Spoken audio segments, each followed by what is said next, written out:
नमस्कार दोस्तों, हमारे YouTube चैनल बुक्स प्ले में आपका स्वागत है। हम बात कर रहे हैं इंटरनेशनल बेस्ट सेलिंग किताब द 48 लॉज ऑफ पावर की, जिसे एक अमेरिकन लेखक रॉबर्ट ग्रीन ने लिखा है। जिसे देखने के बाद आप अच्छी तरह समझ जाएंगे कि पावरफुल लोग किस तरह आम लोगों पर शासन करते हैं और हमेशा पावरफुल बने रहते हैं। आप समझ जाएंगे कि पावरफुल लोग कैसे सोचते हैं और कौन से तरीकों का इस्तेमाल करते हैं। लेखक रॉबर्ट ग्रीन ने हमें जीवन में कामयाब होने के लिए और किसी भी परिस्थिति में पावरफुल बने रहने के लिए 48 नियम दिए हैं। मुझे पूरा यकीन है कि वीडियो को देखने के बाद आप बहुत कुछ सीखेंगे। दोस्तों, ये वीडियो का 5वां पार्ट है। इस वीडियो के बाकी सभी पार्ट्स का लिंक नीचे डिस्क्रिप्शन में दे दिया हूँ। इस वीडियो को देखने के बाद आप बाकी पार्ट्स को ज़रूर देखें। तो चलिए शुरू करते हैं। नियम 28, इंटरएक्शंस विद बोल्डनेस। बहादुरी के साथ काम करने उतरें। अगर आपको किसी काम में सफलता मिलने का यकीन नहीं है तो उसे करने की कोशिश ना करें। आपकी शंका और हिचक इसकी सफलता में बाधा डालेगी। संकोच खतरनाक है और साहस आपको बहुत ताकत देता है। बेहतर यह है कि बहादुरी से मैदान में उतरा जाए। साहसिक गलतियों को ज्यादा साहस दिखाकर सुधारा जा सकता है। हर व्यक्ति बहादुर व्यक्ति की प्रशंसा करता है, कोई भी कायर का सम्मान नहीं करता है। साहसिक कदम से आप वास्तविकता से ज्यादा बड़े और शक्तिशाली दिखते हैं। आपको अपने साहसिकता का अभ्यास और विकास करना चाहिए। एक बार फ्रांस की सरकार ने 5 धातु व्यापारियों को एफिल टावर खरीदने का न्योता दिया। सरकार ने एफिल टावर बेचने का कारण यह बताया कि उसके रखरखाव की कीमत बहुत ज्यादा है। आकर्षक सौदा देखकर उसमें से एक व्यापारी ने एफिल टावर के लिए बोली लगाई। उस व्यापारी को सौदे की विश्वसनीयता पर शक हुआ, लेकिन सरकारी अधिकारी के रिश्वत मांगने पर व्यापारी को सौदे पर यकीन हो गया। उस व्यापारी ने राहत की सांस ली और एफिल टावर खरीदने के लिए 2.5 लाख फ्रैंक सरकारी अधिकारी को दे दिए। सौदा होने के कुछ दिन बाद ही व्यापारी को पता चला कि सरकार ने एफिल टावर बेचा ही नहीं है और उसके साथ बहुत बड़ा धोखा हुआ है।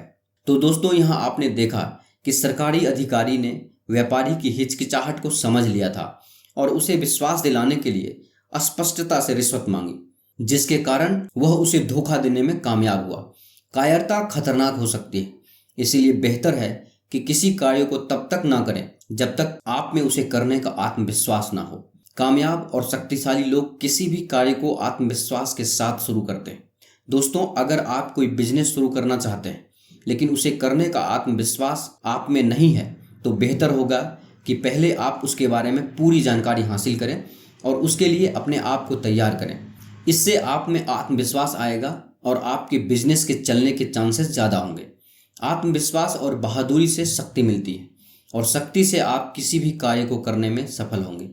नियम 29, plan all the way to the end. अंत तक पूरी योजना बनाएं। दोस्तों, अगर आप किसी काम को कर रहे हैं तो किसी भी तरह उसे पूरा करें। जब तक काम अधूरा है तब तक आपको उसका कोई भी रिजल्ट नहीं मिलेगा। अगर कोई काम पूरा नहीं हो पा रहा है तो उसके लिए आपको एक लास्ट प्लान की तैयारी करनी होगी। दोस्तों, यह नियम कहता है कि अंतिम परिणाम ही सब कुछ है। जब भी हमारे पास कोई लक्ष्य होता है तो हमें उसे हासिल करने के लिए योजना बनानी पड़ती है। जीवन में कोई भी लक्ष्य हासिल करने के लिए योजना बनाना बहुत जरूरी है। योजना आपकी कामयाबी में एक ताकतवर हथियार का काम करती है। पुराने जमाने में बड़े बड़े राजा महाराजा जंग लड़ने से पहले उस जंग की पूरी योजना बनाते थे। दोस्तों, आज के युग में बहुत से लोग ऐसे हैं जो एक लक्ष्य तो निर्धारित कर लेते हैं लेकिन उसे पाने के लिए स्पष्ट योजना नहीं बनाते। ऐसे लोगों को अपना लक्ष्य हासिल करने में बहुत मुश्किल आती है और कुछ तो अपने लक्ष्य तक पहुंच ही नहीं पाते। इसलिए अंत तक पहुंचने की पूरी योजना बनाएं। उन सभी संभावित परिणामों, बाधाओं और किस्मत के उतार चढ़ाव का विचार करें जो आपकी कड़ी मेहनत पर पानी फेर सकते हैं और उसका पूरा श्रेय दूसरों को दे सकते हैं। अंत तक की योजना बनाने से आप परिस्थितियों के शिकार नहीं होंगे और यह जान पाएंगे कि कब रुकना है। किस्मत को धीरे से राह दिखाएं और बहुत आगे तक विचार करके अपने भविष्य को तय करें। प्लानिंग से आप बेहतर तरीके से काम के लिए तैयार रहेंगे। किसी भी चीज में बिना तैयारी के ना घुसें। हमेशा आखिरी लक्ष्य का पता रखें और कुछ कदम आगे की सोचें। जब आप कई कदम आगे तक देखते हैं और अंत तक की योजना बना लेंगे तो आप भावनाओं के प्रलोभन में नहीं फंसेंगे और तत्काल प्रतिक्रिया करने की इच्छा से भी बचेंगे। आपकी स्पष्टता से आपको तनाव नहीं होगा और आप उलझन में भी नहीं रहेंगे, जिस कारण इतने सारे लोग अपने कामों में असफल रहते हैं। आजकल बहुत से लोग किसी कार्य को करने के लिए पूरी योजना नहीं बनाते, जिस कारण उन्हें मुश्किलों का सामना करना पड़ता है।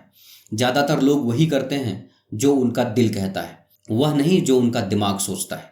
इसलिए हमें अपने लक्ष्य को हासिल करने के लिए आने वाली मुश्किलों के लिए पहले से ही तैयार रहना चाहिए और किसी भी कार्य को करने से पहले अंत तक की योजना बनानी चाहिए। नियम 30, make your accomplishment seems effortless. अपनी उपलब्धियों को आसान दिखाएं। दोस्तों, आपको कई बार किसी कार्य को करने के लिए कोई तरकीब लगानी पड़ती है, लेकिन उसका पता लोगों को नहीं लगना चाहिए। आपके काम सहज नजर आने चाहिए, जैसे आपने उन्हें आसानी से कर दिया हो। भले ही आपने किसी काम में कितना भी समय, ताकत और मेहनत लगाई हो, आप चाहते हैं कि आपके परिणाम ऐसे दिखें जैसे वो स्वाभाविक रूप से और आसानी से पूरे हो गए। आपके काम में जितनी मेहनत, कोशिश और चतुर चालें लगी हैं, उन्हें छिपाया जाना चाहिए। लोगों को आपकी कठिनाइयों के बारे में पता चलता है तो वह उसे आपके खिलाफ इस्तेमाल कर सकते हैं। जब ऐसा लगता है कि आपने बिना खास कोशिश के काम कर दिया है, तो यह छवि बनती है कि अगर आप कोशिश करें तो आप बहुत ज़्यादा काम कर सकते हैं। ये आपकी ताकत को बढ़ाता है। आप कितनी कड़ी मेहनत करते हैं यह बताने के प्रलोभन से बचें, क्योंकि इसे सिर्फ सवाल उठते हैं। और जब पूछा जाए तो ये ना बताएं कि आप वहाँ तक कैसे पहुँचे या आप कैसे काम करते हैं। साफ तरीके से कुछ ना बताएं और लोगों को आपके रिजल्ट से इम्प्रेस होने दें। किसी भी स्थिति में अपने सीक्रेट्स ना खोलें। अपनी तरकीबें और तकनीकें कभी किसी को ना बताएं। इससे आपके लिए सवाल खड़े हो सकते हैं और लोग आपकी तकनीकों का इस्तेमाल आपके खिलाफ कर सकते हैं। दोस्तों, बड़े बिजनेसमैन दूसरों को यह कभी नहीं बताते कि वह किस तरह से पैसा कमाते हैं। स्कूलों और कॉलेजों में हमेशा अव्वल रहने वाले विद्यार्थी दूसरों को यह कभी नहीं बताते कि वे किस तकनीक से पढ़ाई करते हैं। अपनी मेहनत और अपनी तकनीकों को छुपाकर आप अपने प्रतियोगियों से जीत सकते हैं और उनसे आगे निकल सकते हैं। मुश्किल काम आसानी से करने का विचार शक्ति के सभी रूपों के लिए उचित है, क्योंकि शक्ति दिखावे और आपके द्वारा पैदा किए गए भ्रम पर निर्भर करती है। उदासीनता से किया गया काम चाहे जितना छोटा हो, उससे न सिर्फ इसे करने वाले की योग्यता दिखती है, बल्कि अक्सर उदासीनता की वजह से वह काम वास्तविकता से ज़्यादा बड़ा नजर आता है। ऐसा इसीलिए है क्योंकि देखने वाले यह मानते हैं कि जो व्यक्ति इतनी आसानी से इतना अच्छा काम कर सकता है, उसमें उससे ज़्यादा योग्यता होगी। नियम 31, कंट्रोल द ऑप्शंस। विकल्पों पर नियंत्रण करें।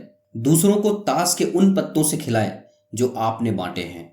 दोस्तों, सर्वश्रेष्ठ धोखा वह होता है जिसमें आप सामने वाले को विकल्प देते हैं। इससे आपके शिकार को यह लगता है कि नियंत्रण उसके हाथ में है, जबकि वह दरअसल आपके हाथों की कठपुतली होता है। लोगों को ऐसे विकल्प दें कि उनके द्वारा कोई सा भी विकल्प चुनने पर आपको लाभ हो।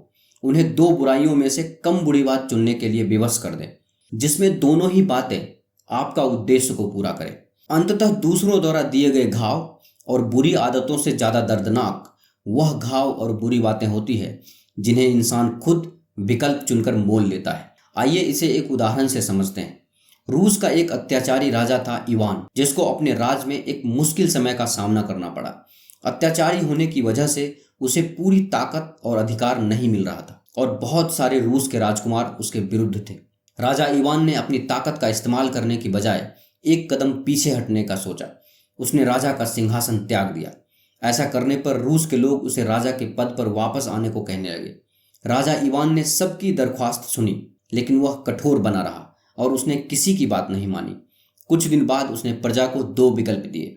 उसने कहा, या तो लोग उसे राजा के पद पर स्वीकार कर लें और पूरी ताकत इस्तेमाल करने का अधिकार दें, या फिर वह अपने लिए कोई नया राजा ढूंढ ले। अराजकता और अत्याचार के बीच में फंसे रूस के लोगों ने उसे दोबारा अपना राजा स्वीकार कर लिया। लोगों ने उसके अत्याचार को नज़रअंदाज करते हुए उसे दोबारा राजा बना दिया। दोस्तों, आपने देखा कि किस तरह राजा ने रूस के लोगों को वही विकल्प दिए जो उसके पक्ष में थे। पावर का यह नियम हमें बताता है कि किस तरह विकल्पों का इस्तेमाल करके हम लोगों से वह काम करवा सकते हैं जो हम चाहते हैं, चाहे वह उनकी इच्छा के खिलाफ ही क्यों ना हो। लोगों को विकल्प देकर आप उन्हें एक झूठी तसल्ली देते हैं कि वह नियंत्रण में है और अपना फैसला लेने के लिए स्वतंत्र है। दोस्तों, इस नियम का इस्तेमाल खास तौर पर तब करना पड़ता है जब दूसरे लोग आपका फायदा उठाने की कोशिश कर रहे हों। यही जिंदगी है, इसमें हर कोई दूसरों का नियंत्रण अपने हाथ में लेना चाहता है। आप लोगों को विकल्प देकर उनकी दूसरों को नियंत्रित करने की इच्छा का इस्तेमाल कर सकते हैं और शक्तिशाली बन सकते हैं। नियम 32, प्ले टू पीपुल्स फैंटेसीज, लोगों की कल्पनाओं के साथ खेलें। दोस्तों, पावर का यह नियम कहता है कि लोगों की कल्पना के साथ खेलें। लोगों की कल्पनाएं उनकी आंखों पर पर्दा डालकर रखती है और वो जीवन की कठोर सच्चाइयों को नहीं देख पाते। रॉबर्ट ग्रीन ने किताब में बताया है कि सकारात्मक बदलाव हमेशा धीरे धीरे होता है। कामयाब होने के लिए कड़ी मेहनत, अच्छी किस्मत, बलिदान और बहुत सारे सब्र की जरूरत होती है। लेकिन लोग ये बात समझ नहीं पाते और अपनी कल्पना में जीते हैं। और कुछ लोग इन बातों को नज़रअंदाज करते हैं और आसानी से कामयाब होना चाहते हैं। वो हमेशा कामयाब होने के लिए कोई आसान रास्ता खोजते हैं। आप उनके कल्पनाओं को इस्तेमाल कर सकते हैं। ऐसे लोगों को आसानी से बेवकूफ़ बनाया जा सकता है। लेखक कहते हैं, सच्चाई से लोग अक्सर बचते हैं क्योंकि सच अक्सर बुरा, नकारात्मक और ज़्यादा आकर्षक नहीं होता है। यह बदसूरत और अप्रिय होती है। इसीलिए कई मामलों में सच्चाई से बचना ही एक अच्छा ऑप्शन होता है। लोगों को सच बताना अक्सर और परेशानी तक ले जाता है, तो इससे अच्छा है कि एक झूठे सच को पेश किया जाए, वो जो ज़्यादा अच्छा है। इस तरह से कई लोगों की कल्पना के साथ आपको खेलना आना चाहिए। सोचें कि वो क्या सुनना चाहते हैं और उन्हें वही सुनाएं। जिंदगी इतनी कठोर और दुखद है कि जो लोग रोमांस निर्मित कर सकते हैं या फैंटेसी की उड़ान भर सकते हैं, हर व्यक्ति उनकी फैंटेसी की तरफ भाग रहा है। लोगों की फैंटेसियों का दोहन करने में प्रबल शक्ति होती है। फैंटेसी की कुंजी दूरी है। दूर की चीजें आकर्षित करती है और लुभाती है। वह आसान और समस्या रहित दिखती है। आप जो देने का प्रस्ताव रख रहे हैं वह पकड़ में नहीं आनी चाहिए। उसे कभी चीर परिचित ना बनने दें। वह तो दूर की मृग मरीचिका होनी चाहिए जो पास पहुंचते ही और दूर हो जाए। दोस्तों, आपको लोगों की कल्पना का इस्तेमाल बड़ी सावधानी से करना होगा क्योंकि वो आपके इरादों को जान सकते हैं।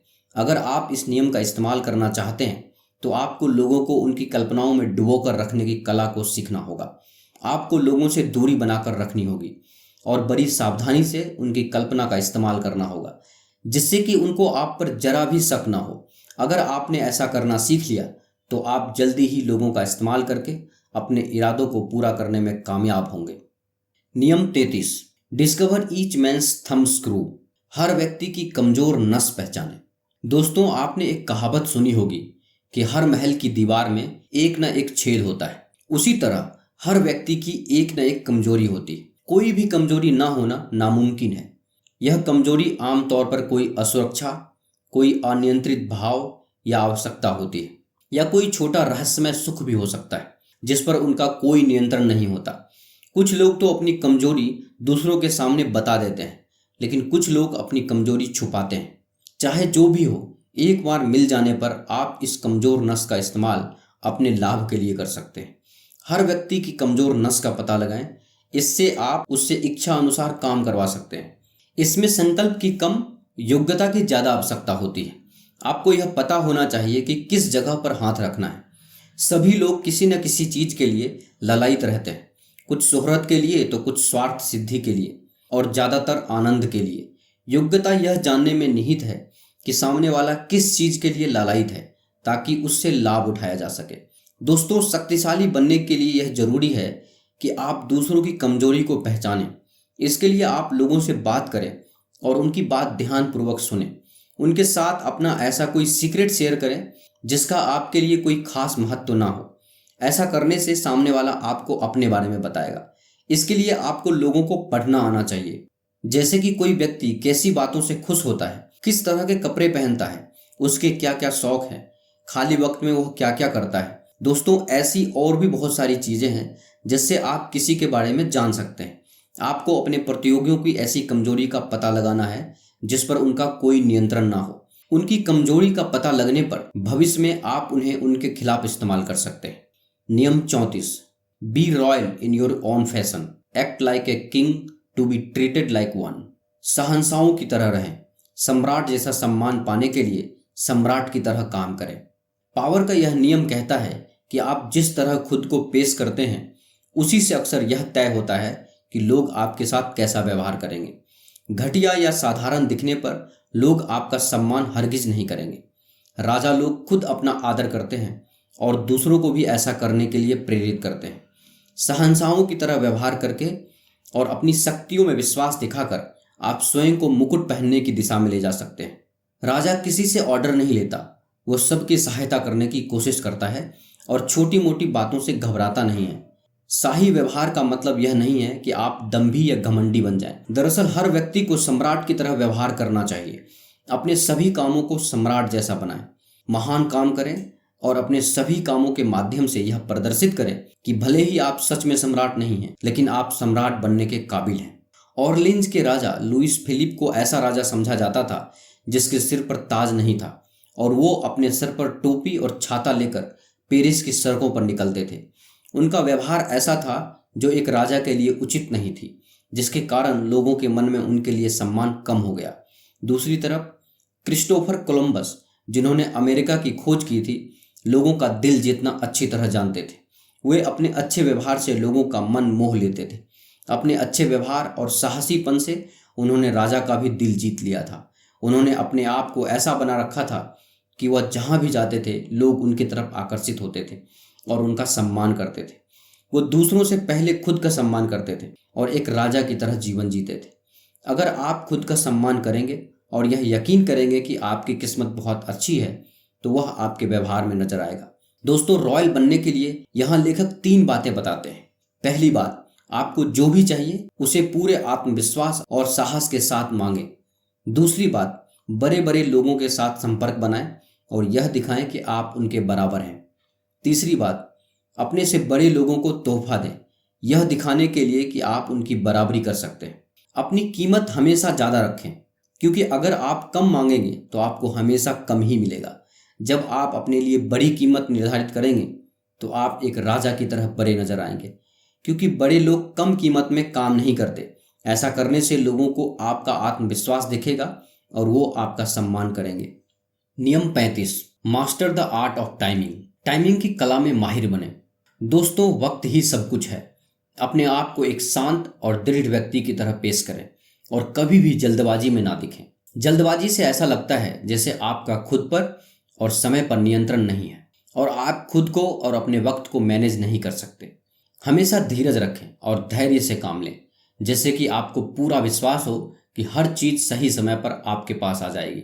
अक्सर हम इसीलिए काम करते हैं क्योंकि हम उस काम को करना चाहते हैं, या फिर मौजूदा परिस्थितियां हमें वह काम करने के लिए मजबूर करती है। लेकिन हर काम को करने के लिए एक सही समय होता है। हमें किसी भी कार्य को करने का सही समय पता होना चाहिए। सही मौके के जासूस बनिए, सही वक्त को भांपते रहें और उन प्रवृत्तियों को समझ लें जो आपको शक्तिशाली बनाएगी। अगर समय अभी अनुकूल नहीं है तो थोड़ा सा पीछे हटें, चुप रहना सीखें और जैसे ही सही वक्त आए तो जमकर वार करें। हर इंसान की जिंदगी में एक ऐसा समय आता है जिसका फायदा उठाकर वह अपनी मंजिल तक पहुंच सकता है, लेकिन अगर इसका फायदा ना उठाया जाए तो जिंदगी का सफर उथले पानी और दुखों में ही खत्म हो जाता है। दोस्तों, यहाँ मैं ऐसा नहीं कह रहा कि हम किसी कार्य को करने में इतनी देर कर दें कि उसे करने का सही समय निकल जाए। हमें ना तो कोई कार्य जल्दबाजी में करना चाहिए और ना ही बहुत देरी से। हमें उसे सही समय पर करना चाहिए। इसीलिए यह बहुत जरूरी है कि हम समय के प्रबंधन की कला को सीख लें। कामयाब होने में और शक्तिशाली बनने में समय का प्रबंधन एक बहुत ताकतवर हथियार की तरह काम कर सकता है। नियम 36, disdain things you can't have, ignore them is the best revenge. जो चीजें आप हासिल ना कर सके उनका तिरस्कार करें, उन्हें नजरअंदाज करना ही सर्वश्रेष्ठ प्रतिशोध है। दोस्तों, पावर का यह नियम कहता है कि किसी भी समस्या को स्वीकार करके आप उसके अस्तित्व को बढ़ाते हैं। आप अपने शत्रु पर जितना अधिक ध्यान देते हैं वह उतना ही शक्तिशाली बन जाता है। किसी भी छोटी समस्या को स्वीकार करके आप उसे शक्ति प्रदान करते हैं। आप किसी दुश्मन पर जितना ज़्यादा ध्यान देते हैं आप उसे उतना ही ज़्यादा शक्तिशाली बना देते हैं। और जब आप किसी गलती को ठीक करने की कोशिश करते हैं तो छोटी सी गलती भी अक्सर ज़्यादा बुरी और स्पष्ट दिखती है। कई बार चीज़ों को उनके हाल पर छोड़ देना ही सबसे अच्छा होता है। अगर आप कोई चीज़ चाहते हैं लेकिन आप उसे पा नहीं सकते तो उसका तिरस्कार करें। आप जितने कम रुचि दिखाएंगे आप उतने ही ज़्यादा श्रेष्ठ दिखाई देंगे। लेखक कहते हैं कि जब आपके सामने कोई ऐसी समस्या हो जिसका समाधान आपके पास नहीं है, या कुछ ऐसा हो जिसे आप पा नहीं सकते, तो इसके लिए मैं आपको 2 तरकीबें बताऊंगा। पहला तरकीब, अंगूर खट्टे हैं। दोस्तों, आपने बचपन में अंगूर और लोमड़ी की कहानी तो सुनी होगी। जब लोमड़ी अंगूरों को खाने की कोशिश करती है लेकिन अंगूर ऊंचे होने की वजह से उन तक पहुंच नहीं पाती, तो लोमड़ी कहती है कि अंगूर खट्टे हैं। जब आप किसी चीज को पा नहीं सकते तो अपनी निराशा दिखाने की बजाय आप उसका तिरस्कार करें और यह दिखाएं कि आपको उसमें कोई दिलचस्पी ही नहीं है। शक्तिशाली लोग इसी तरकीब का इस्तेमाल करते हैं। दूसरी तरकीब, बात को हल्के में लें। अगर आपसे हीन व्यक्ति आप पर किसी भी तरीके से आक्रमण करता है या आपको नुकसान पहुंचाता है तो आप इसे हल्के में लें। आप उन्हें दिखाएं कि उसके ऐसा करने से आपको कोई फर्क नहीं पड़ता। अगर आपसे कोई बड़ी गलती हो जाए तो आप ये दिखाएं कि इसमें चिंता की कोई बात नहीं है। ऐसा करने से आपकी बड़ी गलती भी छोटी नजर आएगी। नियम 37, क्रिएट कंपेलिंग स्पेक्टेकल्स। चकाचौंध का आभामंडल बनाएं। लोगों को सम्मोहित करना सीखें। दोस्तों, जैसा कि पिछले नियम में समझाया गया है कि आप कैसे दिखते हैं वही सब कुछ है। आपको अपने रूप और आसपास के माहौल को सुंदर कल्पनाओं, बड़ी बातों और बड़े हाव भाव से बेहतर बनाना चाहिए। लोगों को बड़े बड़े दृश्य दिखाकर आकर्षित करें। यह सम्मोहक चश्मा आपके असली इरादों से ध्यान हटाने का भी काम करेगा। दोस्तों, खूबसूरत चीज़ों को देखना कौन नहीं चाहता, खास तौर पर ऐसी चीज़ें जो बहुत कम देखने को मिलती हैं। खूबसूरत चीज़ें बड़ी तेजी से लोगों को आकर्षित करती हैं और उनके दिलों में भावनाओं का तूफान पैदा करती है। अच्छे कपड़े पहने, गर्मजोशी से बात करें, दुनिया घूमें, लोगों को अपने एडवेंचर के किस्से सुनाएं। इससे लोग आपकी तरफ आकर्षित होने लगेंगे। आपकी बातों से खुद भी इंस्पायर्ड फील करेंगे। मतलब जहाँ पे आप उपस्थित हो वहाँ का माहौल पूरी तरह चमका दो। किसी को पता न चले कि आप एग्जैक्टली क्या कर रहे हो। इससे लोग आपको महत्व देना शुरू कर देंगे। प्रबल छवि और प्रतीकात्मक मुद्राएं शक्ति का आभामंडल बनाते हैं और सब उस पर प्रतिक्रिया करते हैं। अपने आसपास के लोगों के सामने नाटक करें। इस नाटक में रोचक तस्वीरें और चमकते प्रतीक होने चाहिए जो आपकी उपस्थिति को बढ़ा चढ़ा कर दिखाते हो। दिखावे की चकाचौंध में कोई भी इस तरफ ध्यान नहीं देगा कि आप दरअसल क्या कर रहे हैं। लोग हमेशा चीज़ों के सतही रूप से प्रभावित होते हैं। इसलिए राजा को हमेशा समय समय पर लोगों को उत्सवों और तमाशा में व्यस्त रखना चाहिए।